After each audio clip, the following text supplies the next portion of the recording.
Mr. President, I have the honor to address the Council on behalf of the three Baltic states, Estonia, Lithuania, and my own country, Latvia.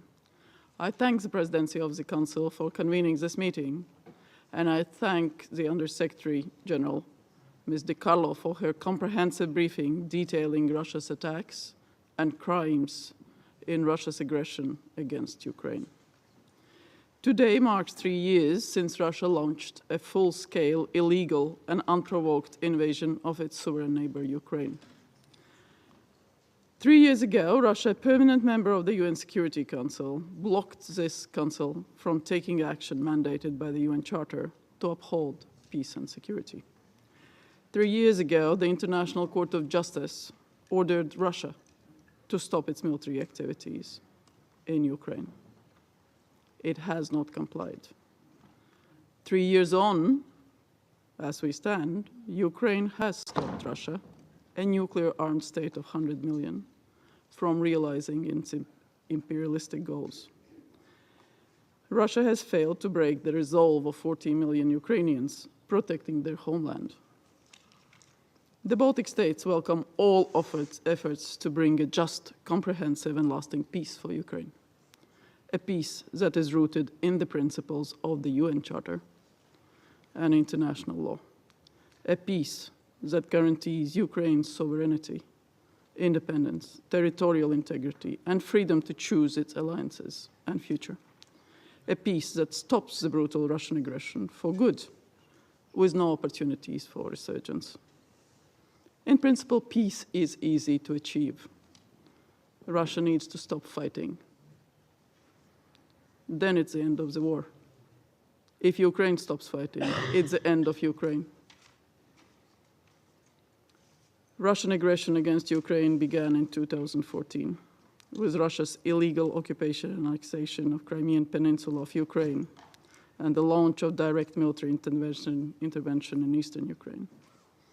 Russia has waged a brutal colonial war aimed at destroying Ukraine's statehood, language, identity, and seizing its resources and territory in violation of the UN Charter and international law. The Baltic states' support of sovereignty, independence, and territorial integrity of Ukraine within its internationally recognized borders is unwavering and unconditional. It reflects our conviction that self-defense of Ukraine is also the defense of our common global security and common future, where might does not make it right. Borders must not be altered by force, and we will never recognize the illegal annexation of Crimea, Donetsk, Luhansk, or any other region of Ukraine. And the aggressor has no prerogative to decide which options Ukraine, as sovereign nation, may consider in shaping its future. Ukraine does have right to exercise self-defense, clearly provided for in Article 51 of the UN Charter. Therefore, countries providing aid to Ukraine, including military aid, are not party to the conflict. Mr. President, we emphasize that only Ukraine's victory can ensure lasting security and put an end to Russia's imperialistic aggression. We strongly believe that a rushed ceasefire will not lead to sustainable peace. Instead, it will embolden Russia, and maybe others, encouraging further expansion and putting global security at grave risk. We must defend the principles of the UN Charter to save succeeding generations from the scourge of further wars. Ukraine has endured unimaginable suffering, as documented in the briefing of USG De Carlo. Thousands of lives lost, millions of people displaced, entire cities destroyed to rubble. Permanent damage made to its natural environment, while constant attacks are made on its energy infrastructure. Atrocities endured by the people of Ukraine leave deep scars that will persist for generations. And still, Ukrainians stand strong and resilient, its democracy thriving, parliament working. They are defending their land and values that also uphold the UN Charter and global security.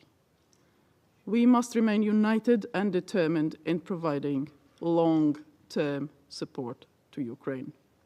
Global efforts to provide aid, assistance in reconstruction, and supporting displaced populations is a priority. Because this is not an isolated, localized war, nor is it just a European issue. Its consequences are felt across the globe, affecting the food security, energy security in some of the world's most vulnerable regions. According to several estimates, the war that Russia launched against Ukraine has already cost about 2% of the global GDP. 2% of the global GDP. Injustice and impunity in one place embolden efforts to undermine international law elsewhere. So Russia must be held accountable for its aggression against Ukraine.